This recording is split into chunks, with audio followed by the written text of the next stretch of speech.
Hi friends, ఇవాళ వీడియోలో మనము 22 ఆగస్టు 2022కి సంబంధించిన కరెంట్ అఫైర్స్ గురించి అయితే డిస్కషన్ చేద్దాం. ఎవరైతే state and central level government జాబ్స్కి ప్రిపేర్ అవుతున్నారో వాళ్ళందరికీ కూడా మన ఛానల్ తరపు నుండి వచ్చే కరెంట్ అఫైర్స్ పేపర్ అనాలిసిస్ అనేది చాలా యూస్ఫుల్ అవుతుంది. కాబట్టి ప్రతి ఒక్కరు ఈ వీడియోని లైక్ చేసి షేర్ చేసి మరిన్ని అప్డేట్స్ కోసం మన ఛానల్ని రెగ్యులర్గా ఫాలో అవుతూ ఉండండి. ఫ్రెండ్స్, మన ఛానల్లో వస్తున్న కరెంట్ అఫైర్స్ పేపర్ అనాలిసిస్ ఎవరికైనా PDF రూపంలో కావాలనుకుంటే మన దగ్గర 2021 జనవరి నుండి 2022 జూలై వరకు కూడా కరెంట్ అఫైర్స్ పేపర్ అనాలిసిస్ ఉన్నాయి. రీసెంట్గా చాలా ఎగ్జామ్స్లో మన కరెంట్ అఫైర్స్ అన్నీ కూడా కవర్ అవుతున్నాయి.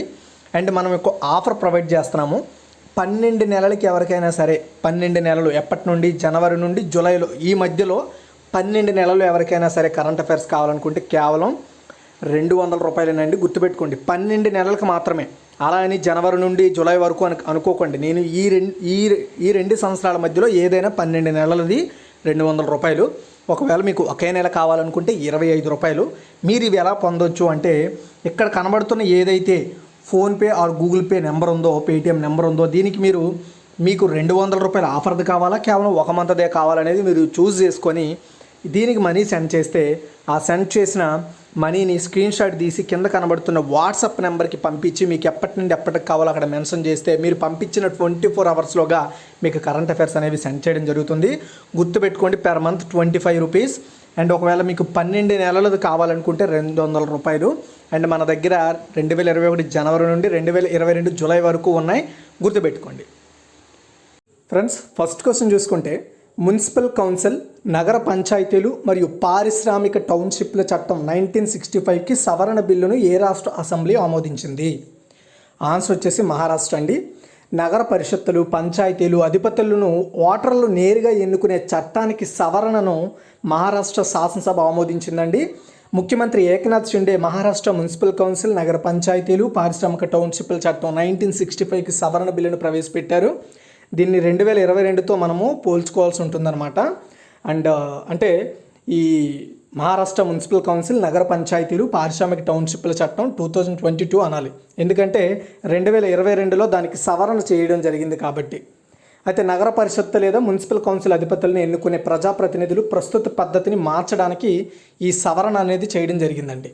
ఓకే, అంటే పర్టికులర్గా చూడండి, నగర పరిషత్తు లేదా మున్సిపల్ కౌన్సిల్స్లో మనకి కౌన్సిలర్ని ఎన్నుకుంటారు. కౌన్సిలరే ఆ పర్టికులర్ మున్సిపల్ కౌన్సిల్కి కానీ నగర పరిషత్తుకి కానీ హెడ్గా ఉంటాడు. అయితే వాళ్ళని ఎన్నుకోవడానికి ప్రజాప్రతినిధులు వాళ్ళని ఎన్నుకుంటారు కదా, వాళ్ళని ఎన్నుకునే ప్రజెంట్ ఏదైతే ప్రొసీడ్యూర్ ఉందో దాన్ని చేంజ్ చేయడానికి ఈ సవరణ చేశారు. తర్వాత సెకండ్ వన్, భూమి చుట్టూ తిరుగుతున్న 10 సెంటీమీటర్ల పరిమాణంలో ఉన్న వస్తువులను ట్రాక్ చేయడానికి భారతదేశపు మొట్టమొదటి వాణిజ్య అంతరిక్ష పరిస్థితుల అవగాహన అబ్జర్వేటరీని ఏ రాష్ట్రంలో ఏర్పాటు చేయనున్నారు? ఓకే, ఆన్సర్ వచ్చేసి ఉత్తరాఖండ్ అండి. భూమి చుట్టూ తిరుగుతున్న 10 సెంటీమీటర్ల పరిమాణంలో ఉండే వస్తువులను ట్రాక్ చేయడానికి ఇండియాలోనే ఫస్ట్ వాణిజ్య అంతరిక్ష పరిస్థితుల అవగాహన అంటే కమర్షియల్ స్పేస్ సిచ్యువేషనల్ అవేర్నెస్ అబ్జర్వేటరీని ఉత్తరాఖండ్లోని గర్వాల్ ప్రాంతంలో అంతరిక్ష రంగానికి చెందిన స్టార్టప్ కంపెనీ దిగంతర ఏర్పాటు చేయబోతోంది. స్పేస్ సిచ్యువేషనల్ అవేర్నెస్ అబ్జర్వేటరీ భారతదేశానికి అంతరిక్ష శిథిలాలు, సైనిక ఉపగ్రహాలతో సహా అంతరిక్షంలో ఏదైనా కార్యాచరణను ట్రాక్ చేయడంలో ఈ అబ్జర్వేటరీ తన పనిని నిర్వర్తిస్తుంది. ప్రస్తుతం యునైటెడ్ స్టేట్స్ వచ్చేసి అబ్జర్వేటర్ని వాడుతున్నారు. అండ్ అలా కాకుండా మన ఇండియాకు ఓన్గా ఇప్పుడు దీన్ని సెటప్ చేయబోతున్నారు.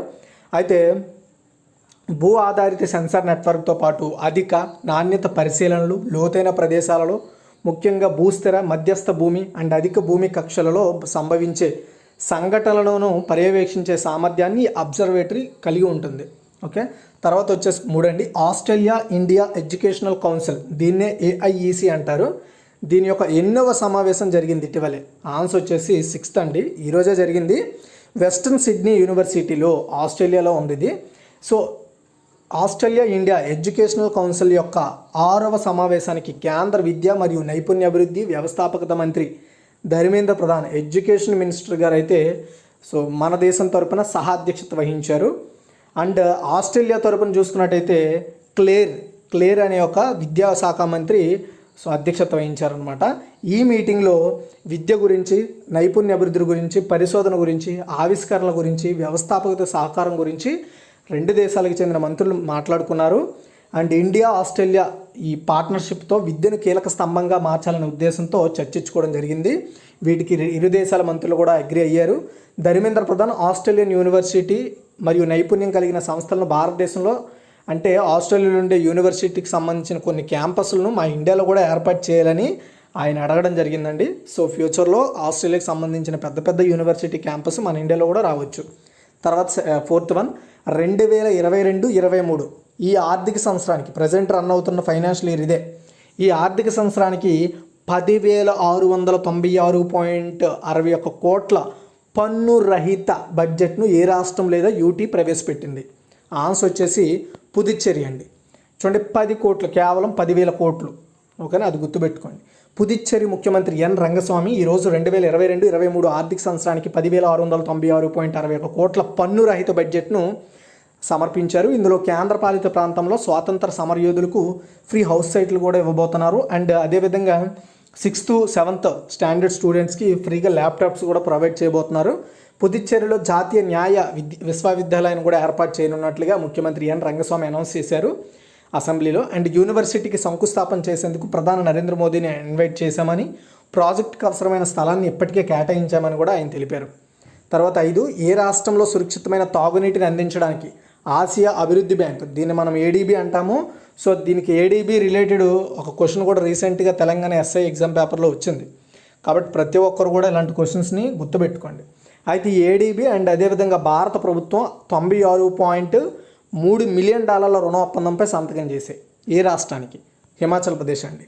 సో హిమాచల్ ప్రదేశ్ రాష్ట్రంలో సురక్షితమైన తాగునీటిని అందించడానికి, అదేవిధంగా నీటి సరఫరాను చేయడానికి, పారిశుద్ధ్య సేవలను ఇంకా డెవలప్ చేయడానికి ఆసియా అభివృద్ధి బ్యాంకు అండ్ ఇండియన్ గవర్నమెంట్ మధ్య $96.3 మిలియన్ రుణ ఒప్పందంపై సంతకాలు జరిగాయి.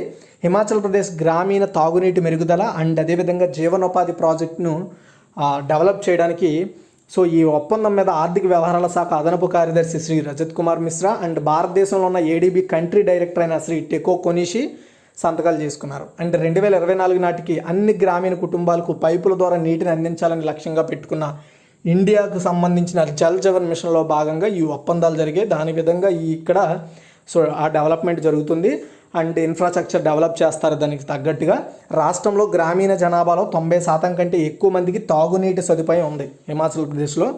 అయితే దాన్ని 100% చేయడానికి, ఉన్న వాటిని ఇంకా డెవలప్ చేయడానికి ఈ ఫండ్స్ యూజ్ అవుతాయి. అండ్ ఈ ఏడీబీ ప్రాజెక్ట్ కింద 75,800 గృహాలకు కూడా ఈ వాటర్ కనెక్షన్ అందిస్తారు. అయితే ఆసియా అభివృద్ధి బ్యాంక్ గురించి మనం చూసుకుంటే, ఆసియా డెవలప్మెంట్ బ్యాంక్ అనేది 19th డిసెంబర్ 1966న స్థాపించారు. అండ్ ఇది ఒక రీజనల్ బ్యాంక్ అని చెప్పాలి. ఇది ఫిలిప్పీన్స్లోని మెట్రో మనీలాలోని మాండలయోంగ్ నగరంలో ఉన్న ఒక ఓడిగా సెంటర్లో హెడ్ ఆఫీస్ కలిగి ఉంది. ఇది ఓన్లీ ఆసియాకి సంబంధించిన కంట్రీస్ని డెవలప్ చేయడానికి నిధులు కేటాయింపు కింద రుణాలు మంజూరు చేస్తుంది. తర్వాత 6th వన్ భారతదేశంలోని, గుర్తుపెట్టుకోండి ఇది చాలా ఇంపార్టెంట్ అవ్వచ్చు ఫ్యూచర్లో, దేశంలోని మన ఇండియాలో విచ్ఛిన్నకర శక్తులు, విచ్ఛిన్నకర అంటే విడదీయడం అనమాట, ఇలా ఉన్నదాన్ని ఇలా విడదీయడం అనమాట.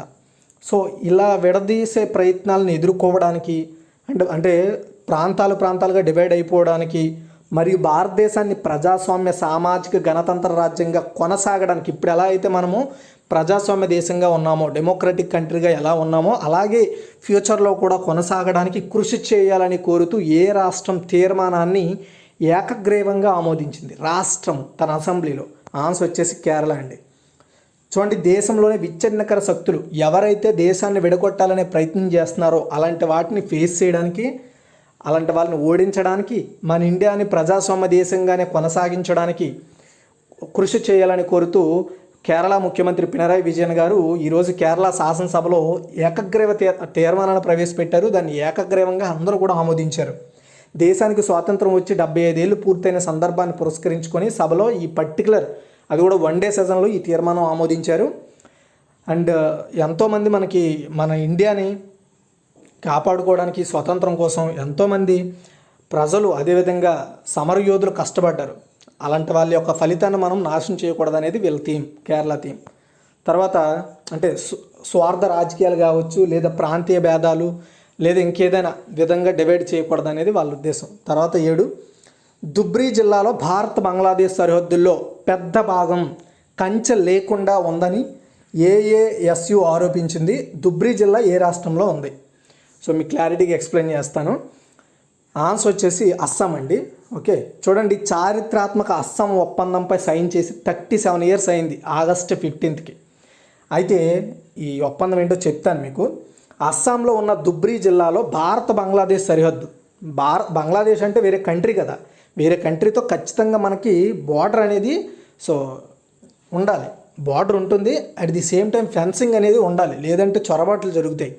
సో అయితే ఈ అస్సాం ధుబ్రీ జిల్లాలో భారత్ బంగ్లాదేశ్ సరిహద్దులో పెద్ద భాగమే ఆ జిల్లాలోని చాలా వరకు కంచె లేకుండా ఉందని ఆల్ ఇండియా స్టూడెంట్స్ యూనియన్, అస్సాంకి చెందిన అస్సాం స్టూడెంట్స్ యూనియన్ అయితే ఆరోపించిందండి. అస్సాంకి సంబంధించిన students union, okay, Assam all students union ఆరోపించింది. అయితే ఇక్కడ మీరు మ్యాప్లో ఒక్కసారి మీకు చెప్తాను చూడండి. సో ఇక్కడ మీరు బాగా జూమ్ చేసుకున్నట్టయితే ఇక్కడ నేను చెప్పిన ఈ ధుబ్రీ డిస్ట్రిక్ట్ చూడండి, ఇక్కడ ఉంది ధుబ్రీ డిస్ట్రిక్ట్, ఇక్కడ ఉంది ఈ ఎల్లో కలర్లో. ఈ ధుబ్రీ డిస్ట్రిక్ట్కి ఇక్కడ మీరు చూసుకున్నట్టయితే ఈ గ్రే కలర్లో ఉన్నదంతా కూడా మ్యాపింగు బంగ్లాదేశ్ అండి. చూడండి, ఇది ధుబ్రీ గారు, ఇది వచ్చేసి అస్సాం మ్యాప్. ఇది మీకు లాంగ్లో చూపిస్తాను. ఇదంతా కూడా అస్సాం మ్యాప్.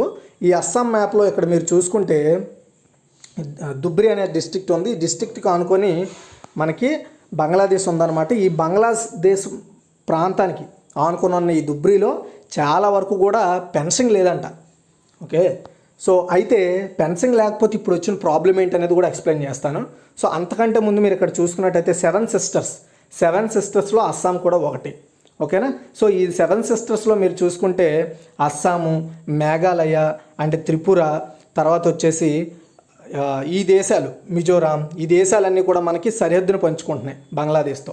అందులో అస్సాంలో వచ్చేసి మనం చూసుకుంటే ధుబ్రీ అనే డిస్ట్రిక్ట్ వచ్చేసి ఈ బంగ్లాదేశ్లో ఫెన్సింగ్ లేకుండా ఉందని చెప్తున్నారు.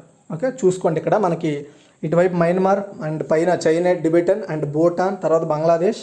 సో ఇవి మనకి ఆనుకొని ఉన్న దేశాలని చెప్పొచ్చు. ఓకే, అయితే ఆల్ అస్సాం స్టూడెంట్స్ గుర్తుపెట్టుకోండి, ఏఏఎస్యు అంటే ఆల్ అస్సాం స్టూడెంట్స్ యూనియన్ ప్రధాన కార్యదర్శి శంకర్ జ్యోతి బరుహు ఆ ఆదివారం అంతర్జాతీయ సరిహద్దుకు వెళ్ళి ఆ ధుబ్రీ డిస్ట్రిక్ట్ ఆ బార్డర్ ఉండే ప్లేస్కి వెళ్ళి చెక్ చేయగా అక్కడ సరిహద్దులో అసలు ఫెన్సింగే లేదంట.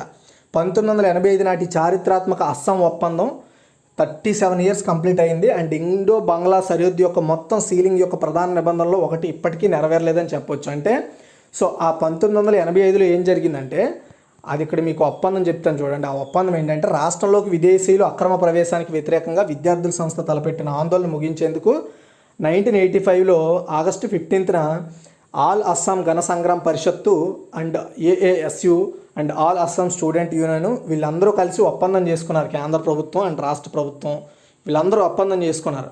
సో అక్కడ ఫెన్సింగ్ని కాపాడాలి, రాష్ట్రంలోకి విదేశీయులు అక్రమ చొరవ జరగకూడదని ఆ 1985లో. అయితే ఇప్పుడు అక్కడ ఫెన్సింగ్ లేకపోవడం వల్ల చాలామంది బంగ్లాదేశ్ నుండి అక్రమంగా మన దేశంలోకి చొరబాడుతున్నారు. అది కూడా అస్సాంలో చాలామంది సెటిల్ అయిపోతున్నారు. అలా మెల్లగా వాళ్ళు అక్కడ స్థిరపడడానికి ప్రయత్నం చేస్తున్నారు అనేసి ఆరోపిస్తున్నారనమాట. దానివల్ల ఏమవుతుందంటే, మన ప్రాంతానికి చెందిన సంస్కృతి సాంప్రదాయాలు మెల్లిగా చేంజ్ అయిపోయే ఛాన్సెస్ ఉన్నాయి. కాబట్టి దీన్ని అడ్డుకోవాలని కేంద్ర ప్రభుత్వానికి మరోమారు సూచన చేసిందనమాట ఏఏఎస్యు, ఆల్ అస్సాం స్టూడెంట్స్ యూనియన్. అది సో ఎక్కడైనా సరే వేరే వేరే దేశాలతో బార్డర్స్ ఖచ్చితంగా మనం ఫెన్సింగ్ వేసుకోవాలి, లేదంటే అక్రమంగా చాలామంది చొరబడతారు. తర్వాత 8, ఎయిమ్స్లోని పరిశోధకులు ఏఐఐటితో కలిసి ఆసుపత్రిలో ఇన్ఫెక్షన్కు ప్రధాన కారణమైన క్లెబ్సిల్లా న్యూమోనియా అనే ప్రమాదకరమైన బ్యాక్టీరియాను అధ్యయనం చేశారు. ఆన్సర్ వచ్చేసి ఐఐటి జోధ్పూర్ అండి. ఐఐటి జోధ్పూర్లోని ఐఐటి జోధ్పూర్ ఎయిమ్స్ జోధ్పూర్కి చెందిన పరిశోధకులు కలిసి సో హాస్పిటల్స్లో ఇన్ఫెక్షన్కి మెయిన్ రీజన్ అయిన క్లెబ్సిల్లా న్యూమోనియా అనే ఒక డేంజరస్ బ్యాక్టీరియాని అధ్యయనం చేశారండి. దాని చుట్టూ జిగట రక్షణ కవచాన్ని కూడా అభివృద్ధి చేయడాన్ని వాళ్ళు ఐడెంటిఫై చేశారు ఆ బ్యాక్టీరియా చుట్టూ.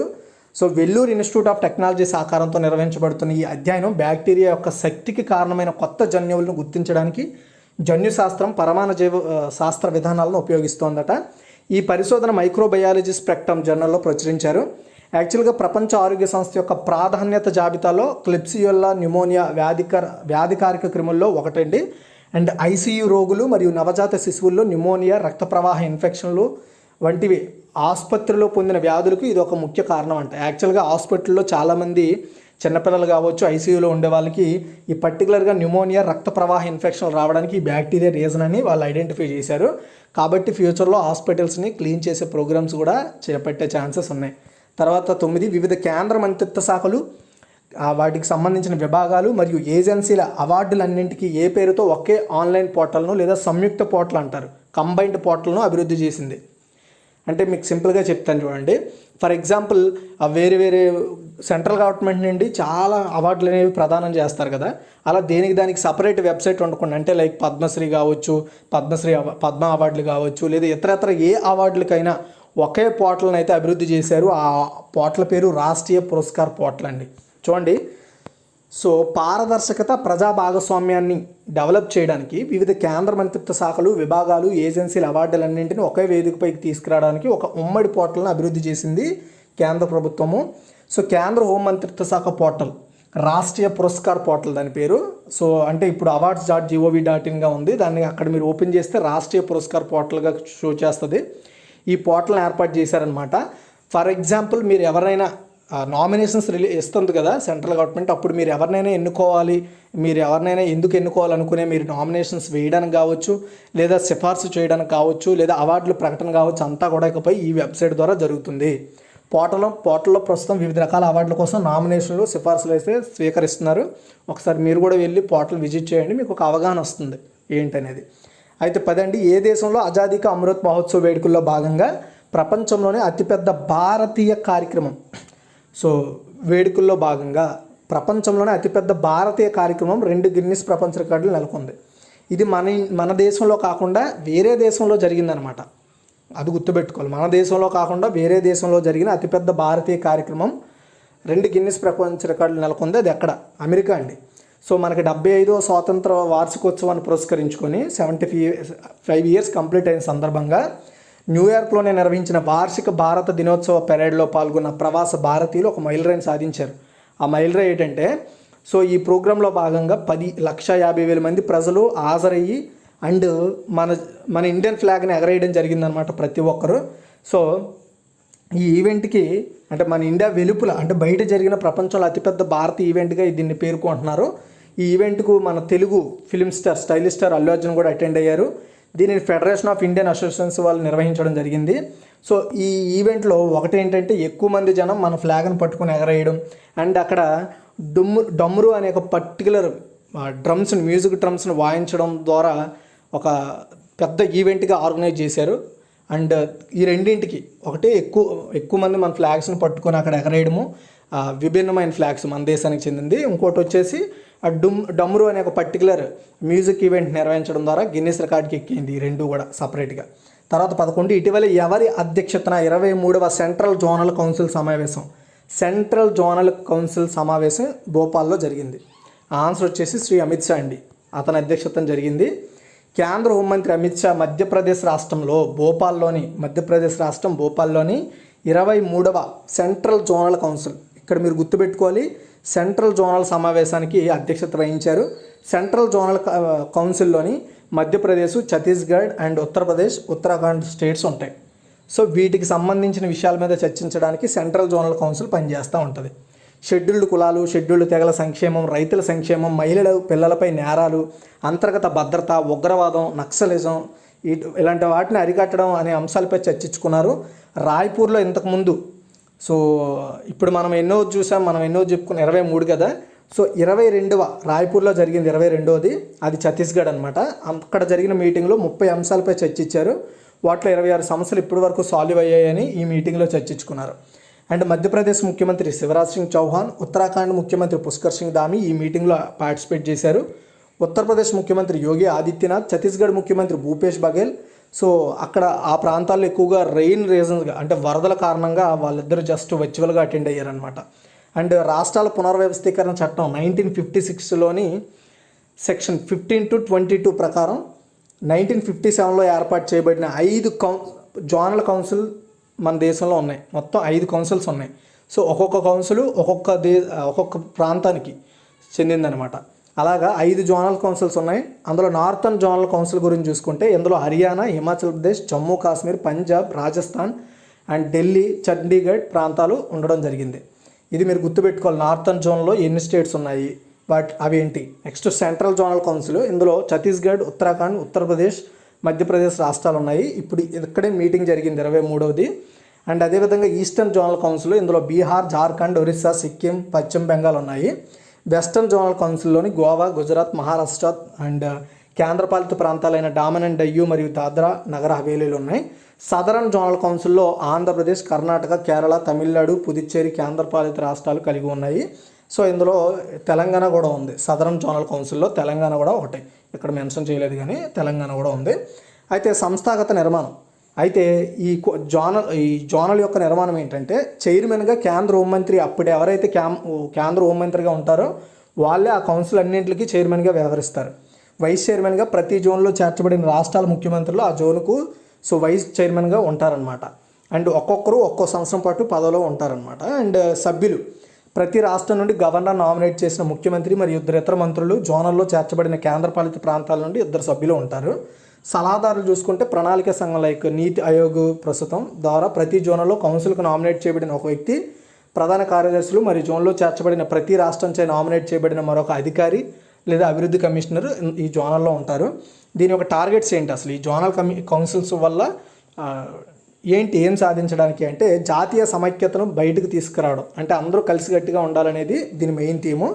సో తీవ్రమైన రాష్ట్ర స్పృహలు, ప్రాంతీయత, భాషావాదం, ప్రత్యేక ధోరణుల పెరుగుదల నిర్బంధించడం, అంటే సపరేషను, ఇందాక కేరళ చెప్పింది కదా ఇలా సపరేషన్ జరగకూడదు, డెమోక్రటిక్ కంట్రీగానే కొనసాగాలి, ఇలాంటి విషయాలను ఎప్పటికప్పుడు చర్చించడానికి పనిచేస్తుంది. అండ్ ఆలోచనలు, అనుభవాలను సహకరించుకోవడానికి కేంద్రము మరియు రాష్ట్రాల మధ్య చర్చలు జరుగుతాయి. అభివృద్ధి ప్రాజెక్టులు విజయవంతమైన లేదా వేగవంతమైన అమలు కోసం ఇక్కడ చర్చించుకుంటారు. దాన్ని సాల్వ్ చేయడానికి అమిత్ షా, అంటే ఇప్పుడు అమిత్ షా ఉన్నారు, అప్పుడు ఎవరైతే కేంద్ర హోంమంత్రి ఉంటారో ఆయన పనిచేస్తారు వాటి మీద. తర్వాత 12, ఇటీవల కన్నుమూసిన సయ్యద్ సిబ్దే రాజీ కింది ఏ రాష్ట్రానికి గవర్నర్గా పనిచేశారు? సయ్యద్ సిబ్దే రాజీ ఆన్సర్ వచ్చేసి జార్ఖండ్ అండి. సయ్యద్ సిబ్దే రాజీ ఆగస్టు 20, 2022 లక్నోలో చనిపోయారండి. లక్నో అంటే ఉత్తరప్రదేశ్.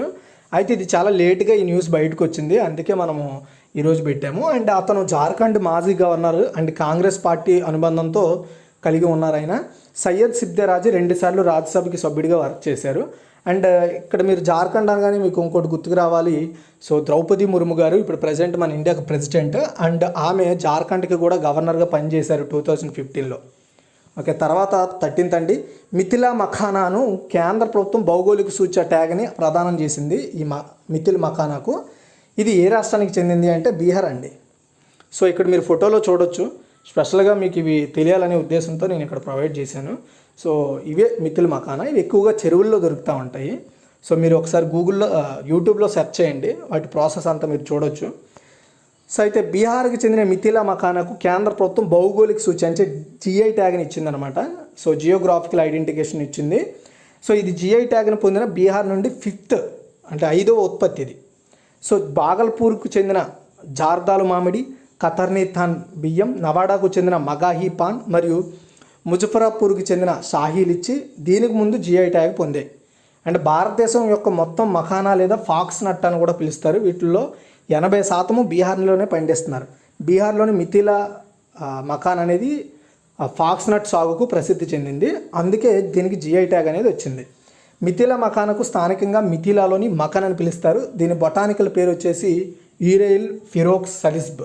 ఈ ప్రత్యేక రకం ఆక్వాటిక్ ఫాక్స్ నట్ బీహార్లోని ఆక్వాటిక్ అనగానే గుర్తుకు రావాలి, ఇది చెరవల్లో పండుతాయండి. బీహార్లోని మిథిలా ప్రాంతం, నేపాల్ పరిసర ప్రాంతాల్లో సాగు చేయబడుతుంది. వీటిని ఫాక్స్ నట్స్ అంటారు. వీటి యొక్క ప్రోటీన్ అండ్ ఫైబర్ పుష్కలంగా ఉంటాయి. మెగ్నీషియం, కాల్షియం, ఫాస్ఫరస్, ఐరన్ వంటి వివిధ సూక్ష్మ పోషకాలు ఇవి కలిగి ఉంటాయి.